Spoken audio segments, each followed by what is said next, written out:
നമസ്കാരം. ഇന്ത്യയോട് കളിച്ചത് മുതൽ പാകിസ്ഥാന്റെ പതനം തുടങ്ങി എന്ന് വേണം പറയാൻ. തൊട്ടതെല്ലാം അനർത്ഥം എന്ന തരത്തിലാണ് പാകിസ്ഥാന്റെ കാര്യങ്ങൾ മുന്നോട്ട് പോകുന്നത്. ഇടിവിട്ടേറ്റവനെ പാമ്പ് കടിച്ചു എന്ന് കേട്ടിട്ടുണ്ടോ?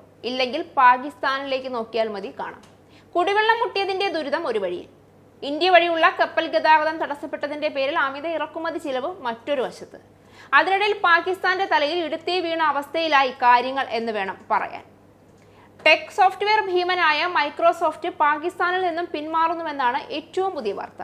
കമ്പനി രാജ്യത്തെ എല്ലാ പ്രവർത്തനങ്ങളും നിർത്തിവെച്ചുവെന്ന് റിപ്പോർട്ടുകൾ വ്യക്തമാക്കുന്നു. 2023 ശേഷമുള്ള ഏറ്റവും വലിയ കൂട്ടപ്പിരിച്ചുവിടലിന്റെ ഭാഗമായി കമ്പനി ഏകദേശം 900 ജീവനക്കാരെ മൈക്രോസോഫ്റ്റ് പിരിച്ചുവിടുമെന്ന് സിയാറ്റിൽ ടൈംസ് റിപ്പോർട്ട് ചെയ്തതിന് തൊട്ടു പിന്നാലെയാണ് പാകിസ്ഥാനിൽ നിന്നും കമ്പനി പൂർണ്ണമായും പുറത്തേക്ക് പോകാൻ ഒരുങ്ങുന്നത്. 25 വർഷത്തെ പ്രവർത്തനത്തിന് ശേഷമാണ് പാകിസ്ഥാനിലെ മൈക്രോസോഫ്റ്റിന്റെ അടച്ചുപൂട്ടൽ. 2000 മാർച്ച് 7-നാണ് പാകിസ്ഥാനിൽ കമ്പനി പ്രവർത്തനം ആരംഭിക്കുന്നത്. അടച്ചുപൂട്ടലിനെ കുറിച്ച് മൈക്രോസോഫ്റ്റ് ഔദ്യോഗികമായി ഒരു പ്രസ്താവനയും ഇതുവരെ പുറപ്പെടുവിച്ചിട്ടില്ല. എങ്കിലും അടച്ചുപൂട്ടുന്നു എന്നുള്ള വാർത്തകൾ സ്ഥിരീകരിക്കാൻ ഇടയുണ്ട് എന്നാണ് വ്യക്തമാക്കുന്നത്. പാകിസ്ഥാനിലെ രാഷ്ട്രീയ അസ്ഥിരതയും സാമ്പത്തിക അനിശ്ചിതത്വവുമാണ് മൈക്രോസോഫ്റ്റിന്റെ പിന്മാറ്റത്തിന് പിന്നിലെ പ്രധാന കാരണങ്ങളായി ചൂണ്ടിക്കാണിക്കപ്പെടുന്നത്. അസ്ഥിരമായ കറൻസി, ഉയർന്ന നികുതികൾ, രാഷ്ട്രീയ പ്രശ്നങ്ങൾ, സങ്കീർണമായ വ്യാപാര രീതികൾ എന്നിവ ബഹുരാഷ്ട്ര കമ്പനികൾക്ക് പ്രവർത്തനം ബുദ്ധിമുട്ടാക്കുന്നു. 2024 സാമ്പത്തിക വർഷത്തിൽ പാകിസ്ഥാന്റെ കയറ്റുമതി ഏകദേശം $38.9 ബില്യൺ ആയിരുന്നു. എന്നാൽ ഇറക്കുമതി $63.3 ബില്യൺ എത്തി. ഇത് $24.4 ബില്യൺ വ്യാപാര കമ്മി സൃഷ്ടിച്ചു. പാകിസ്ഥാനിലെ രാഷ്ട്രീയ അസ്ഥിരതയും സാമ്പത്തിക അനിശ്ചിതത്വവുമാണ് മൈക്രോസോഫ്റ്റിന്റെ പിന്മാറ്റത്തിന് പിന്നിലെ പ്രധാന കാരണമെന്ന് ചൂണ്ടിക്കാണിക്കാൻ ഇതൊക്കെ തന്നെയാണ് കാരണങ്ങൾ. മൈക്രോസോഫ്റ്റിന്റെ പിന്മാറ്റത്തിന് പ്രാദേശിക വിപണിയിലെ ആവശ്യക്കുറവോ പ്രതിഭകളുടെ ലഭ്യതയോ കാരണമല്ല, മറിച്ച് രാജ്യത്തിന്റെ സാമ്പത്തിക, സാമൂഹിക, രാഷ്ട്രീയ അന്തരീക്ഷമാണെന്ന് പല വിദഗ്ധരും ചൂണ്ടിക്കാണിക്കുന്നു.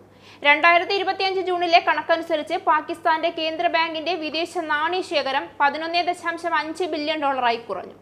ഇത് കമ്പനികൾക്ക് ഹാർഡ്വെയർ ഇറക്കുമതിയിൽ ബുദ്ധിമുട്ട് സൃഷ്ടിക്കുന്നു. കൂടാതെ ടെക് ഉപകരണങ്ങളും വരുമാനവും രാജ്യത്തിനകത്തും പുറത്തേക്കും സ്വതന്ത്രമായി കൈമാറാൻ കഴിയാത്ത സാഹചര്യവും ദീർഘകാല നിക്ഷേപത്തിന് തടസ്സമാകുന്നു. ഇതിനു പുറമെ ഇന്ത്യ പാക് വ്യാപാര ബന്ധം പൂർണ്ണമായും ഒഴിവാക്കാനുള്ള ശ്രമത്തിലാണ് ഇന്ത്യയും. അതും പാകിസ്ഥാന് വലിയ തിരിച്ചടിയായി മാറും. ഇന്ത്യയുമായുള്ള ഉഭയകക്ഷി വ്യാപാരം 2018-ലെ $3 ബില്യൺ നിന്ന് 2024-ൽ $1.2 ബില്യൺ കുറഞ്ഞിട്ടുണ്ട്. രാഷ്ട്രീയ പിരിമുറുക്കങ്ങൾ മൂലം മരുന്നുകൾ, രാസവസ്തുക്കൾ തുടങ്ങിയ അവശ്യ ഇറക്കുമതികൾ മൂന്നാം രാജ്യങ്ങൾ വഴിയാണ് നടക്കുന്നത്. ഇതാകട്ടെ വലിയ കാലതാമസത്തിനും ഉയർന്ന ചെലവിനും കാരണമാകുന്നുണ്ട്. മൈക്രോസോഫ്റ്റിന്റെ പിന്മാറ്റം പാകിസ്ഥാന്റെ സാമ്പത്തിക മേഖലയിൽ വലിയ ചോദ്യചിഹ്നം തന്നെ ഉയർത്തുന്നു. ഈ പ്രശ്നങ്ങൾ പരിഹരിക്കപ്പെട്ടില്ല എങ്കിൽ മൈക്രോസോഫ്റ്റിന്റെ പിന്മാറ്റം ആദ്യത്തേതായിരിക്കില്ല, മറിച്ച് ഇനിയും പല ബഹുരാഷ്ട്ര കമ്പനികൾ പിന്മാറാനിടയാക്കുന്ന തുടക്കമായിരിക്കും ഇതെന്നും വിദഗ്ധർ ചൂണ്ടിക്കാണിക്കുന്നു. റിപ്പോർട്ടുകൾ പ്രകാരം മൈക്രോസോഫ്റ്റിന് പാകിസ്ഥാനിൽ ഒരിക്കലും പൂർണ്ണമായ സാന്നിധ്യം ഉണ്ടായിരുന്നില്ല. എന്റർപ്രൈസ്, ഗവൺമെന്റ്, വിദ്യാഭ്യാസം, ഉപഭോക്തൃ വിഭാഗങ്ങൾ എന്നിവയ്ക്ക് സേവനം നൽകുന്ന ലെയ്സൺ ഓഫീസുകൾ മാത്രമാണ് രാജ്യത്ത് പ്രവർത്തിച്ചിരുന്നത്.